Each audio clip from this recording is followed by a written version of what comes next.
Alright, Ralph, how are we going to do this today? Like, how do you even want to do this Destiny review? What I think we should do is I think we should get a whole bunch of our former videos and then stick them together, and then that becomes our new content drop. What do you think? Like reuse content. Exactly right. Yeah, sure. Fresh new Laymen content. Promise. I'm so sorry. I failed you. You trusted me. And I failed you. Oh my god, Sam, I'm too hungover to do the intro. You do it. Okay, here we go. In short, we hate Destiny 2 and we hate DLC. There we go. It sucks. Video done. Be more funny. They looked at Halo 1, Halo 2, they're like, let's beat it. And they did, baby. It was better than ever. No, let's be honest. It's the biggest train wreck of AAA history. Is there a bigger AAA history train wreck? So there's been, over time though, more and more consensus growing that people are just not satisfied with Destiny 2.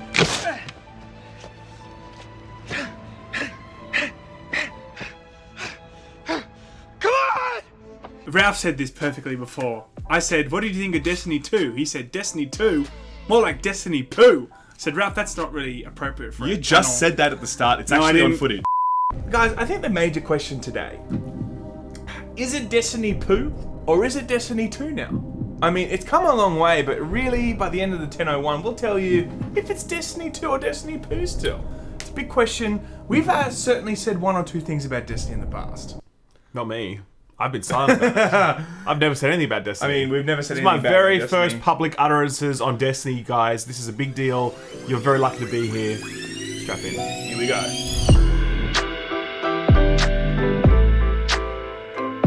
Alright, so guys, here we have two types of Destiny players. The hardcore. You got the plebs, and you got the people that, you know, actually play the game. Now, okay? I have jumped on for pretty much every single major update for Destiny. Apart from Warman, I've done Curse of Osiris, Shadowkeep now, and Forsaken, and Destiny 2 Vanilla. So I've done all of those things. How many raid clears have you got under your belt, Sam? Plenty of those. That's right, nice. So I'm definitely coming from the point of view of, like, I jump on for, like, the starting portion, the campaign, the exploration of the new worlds and stuff. Now, I don't stick around for the end content, so we're going to have probably very different opinions For on sure. this. So let me ask you, Sam, casual pleb, scrub man.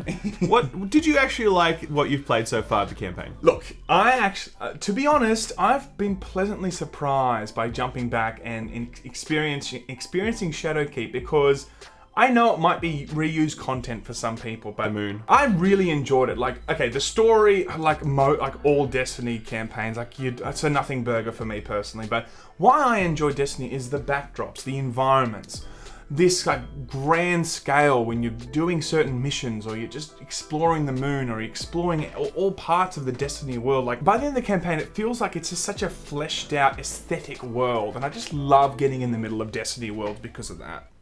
Yeah, I can understand that. That makes a lot of sense. Does it? No, I mean, it's cool. It's fine. Like, I agree. You play Destiny for like 5 or 6 hours, and you're like, well, Destiny is a cool game. That's a fact. You know what I mean? Like, I think it's possible to think Destiny is shit because it's repetitive and grindy and whatever else. But I think that if you play 5 or 6 hours of it and just soak it in, you're like, this is an impressive product. Do you know what I mean? Yeah, I've definitely not been the type that just wants to sit there and like do the daily grind and do the daily bounties, and that's not the type of player I am with Destiny. I like to have it in smaller chunks, experience the new content, and that's what I get most value out of. Yeah, you know? Yeah, for sure. I hear that. I agree. I feel though that I guess what I feel about the campaign is I feel it's a bit of a whiff. I mean, like, for two reasons. Number one, story-wise. Now, there's a lot of people in the comment section who are going to be like, but the lore, man! The lore is amazing! Don't you understand the lore? I get the lore, man. Like, I get it. But there's a difference between storytelling and lore. And Forsaken actually did an exceptional job with storytelling. Like, when, you know, Cade dies, that's a big moment. Spoiler alert. When Ikora calls Zavala a coward... Say it.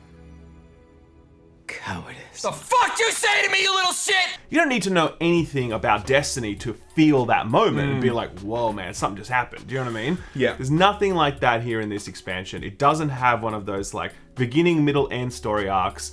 It's got plenty of lore, absolutely. It's a huge setup for the future, and I guess that's part of it. Like, it's a prologue for what comes next, rather than its own story. But like Star Wars A New Hope was a prologue for what comes next, but it still had an arc. It still landed correctly. Yep. And this story beat here, I just think absolutely does not do that. Apart from Forsaken, I think I've been conditioned now over the years of playing Destiny. Like, I don't expect much from the actual campaign, you know? I mean, in terms of story. I know that might be a bit of a cop-out, but like, that's just my experience. Fair. It's more like, I know now why I'm jumping onto Destiny. Originally, when I first jumped on to play Vanilla, I'm so disappointed with the story because I was expecting a rich story to be accompanied. Halo quality, you know, to be accompanied by this rich world. Now, Halo 1, 2, 3, like, they've done it before. They can do it potentially again. In terms of an interesting campaign with all the trimmings, you know, like an incredible world, incredible weapon design, incredible everything. But they didn't really do that in Destiny Vanilla. Okay, Forsaken, I would say definitely there was a more interesting story. For sure. But yeah, ultimately, with this latest one, I wasn't expecting that. So I wasn't disappointed in that. You know, I wasn't going in there wanting a great story. I was more like, I just want to experience the world again. Give me more of that, and I'll be happy with 6-7 hours of that. Yeah, you know? for sure. I think the other thing that I find that I did not enjoy about this campaign was the amount of reused content. Like, there is so much reused content. The moon, I know a lot of people haven't been to the moon because they didn't play Destiny 1.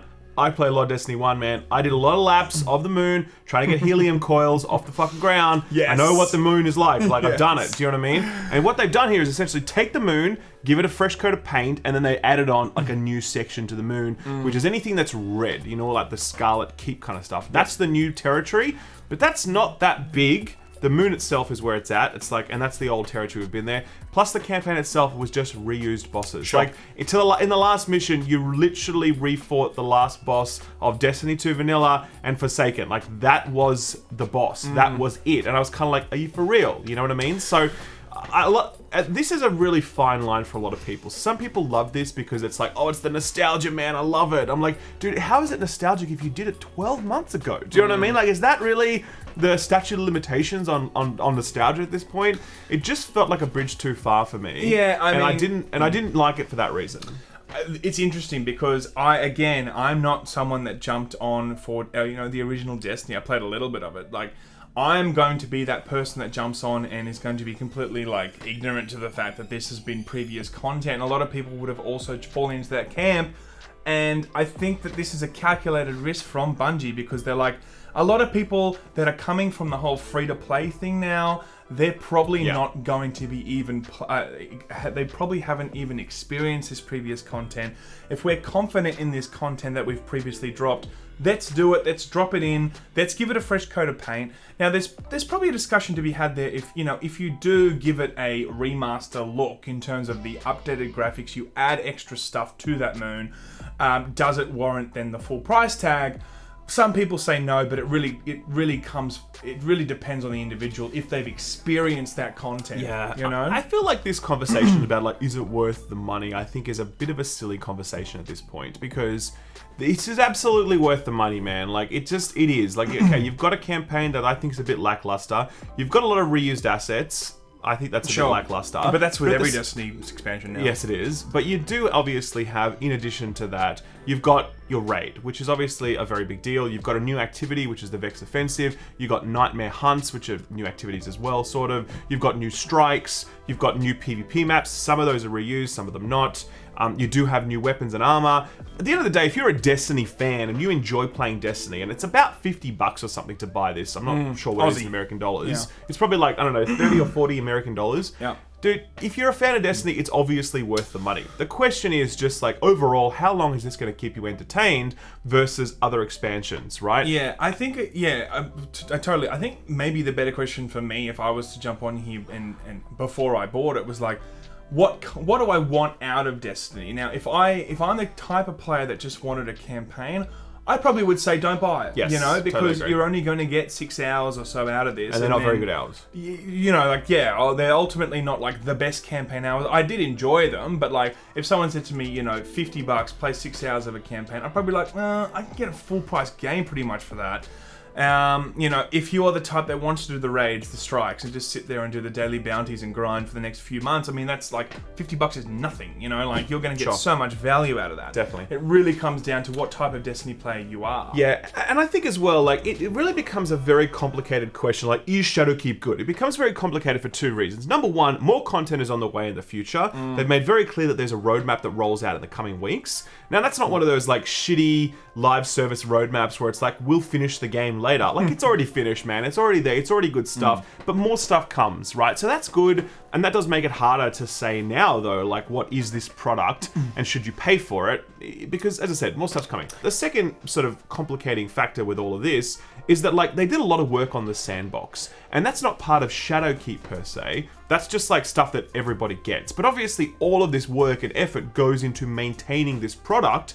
And then Bungie obviously recoups their costs by selling this expansion. So you've got stuff like Armor 2.0, which is obviously, it's a complicated system. It allows you to kind of customize your armor a lot more. It's got some good stuff, it's got some bad stuff, but definitely it's interesting. Huge revisions to the PvP sandbox in terms of weapon balancing, changes to queues, etc., etc. Huge numbers of quality of life changes that just sort of like the way you're tracking your quests and all these sorts of little things that pop up that just make the game better and more enjoyable. The fact that I can purchase additional bounties for activities that I'm doing, all those sorts of things that weren't there before, they're now there. And I think that from a package, Destiny 2 has obviously never been in a better state.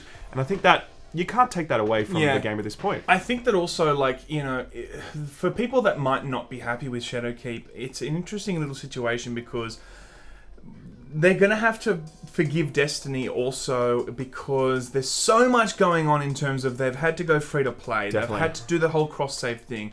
They've moved from the Battle.net to the Steam. So, I think 99% of people that fall into the camp of, I'm not really happy with this latest expansion, but have been keeping up with the news, they're going to know that, they've had a lot of stuff that they've been trying to implement to ultimately take, Destiny as their own, get it away from Activision, of course, and at the same time, completely unify Destiny across all platforms. That's not an easy job. It's a big job. It's a very big job. Yeah. Yeah, exactly right. So I think that, this is one of those safer moments for Bungie because, if people aren't happy with it, then, anyone can turn around and go, well, dude, look at how much stuff they've got going on. Yeah. It's probably a calculated risk, as I said, that they just want to use content that they're confident in from previous Destiny. Let's include that so we have a bit of manpower to do other things.